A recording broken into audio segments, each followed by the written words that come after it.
தேவனுக்கே மகிமை உண்டாவதாக. நான் உங்கள் சகோதரன். வாழ்க்கைனா என்னன்னு தெரியாத காலகட்டத்தில் நல்ல நல்ல வாய்ப்புகள் கிடைத்தது, நல்ல நல்ல எதிர்காலம் நமக்கு ஆசீர்வாதமாக இருந்தது, நல்ல ஜனங்கள் நம்மோட கூட இருந்தாங்க, உதவிக்கூடிய கரங்கள் நிறையா நமக்கு இருந்தது. ஆனால் அதனுடைய அருமையும் அதனுடைய முக்கியத்துவம் நமக்கு தெரியாததுனால இன்றைக்கு அநேக காரியங்களை நம்ம இழந்து காணப்படுகிற சூழ்நிலை நமக்கு இருக்கிறது. ஆனா வாழ்க்கைனா இப்ப என்னன்னு நல்லாவே தெரியுது, அதனுடைய அர்த்தமும் புரிஞ்சிருச்சு.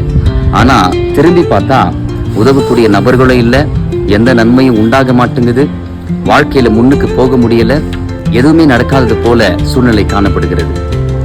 பிரியமான எனக்கு அன்பான தம்பி தங்கச்சி, கர்த்தருடைய வசனம் என்ன சொல்லுது தெரியுமா?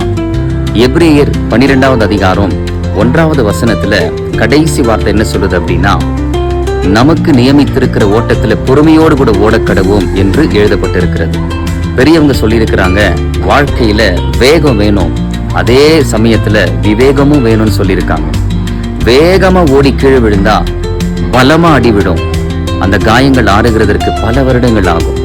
ஆனா மெதுவா பொறுமையோடு கூட ஓடும் பொழுது தவறி கீழே விழுந்தா கூட தூசியை தட்டிட்டு நம்ம போயிட்டே இருக்கலாம். ஆனபடினாலே விசுவாச ஓட்டத்துல பொறுமையோடு கூட ஓடுங்க. அப்பொழுதுதான் நம்முடைய வாழ்க்கையில பல ஆசீர்வாதங்களை நம்ம தக்க வைத்துக் கொள்ள முடியும் என்பதுல சந்தேகமே இல்லை. கர்த்தர் உங்களை வழிநடத்த உண்மையுள்ளவராய் இருக்கிறார். ஆமென்.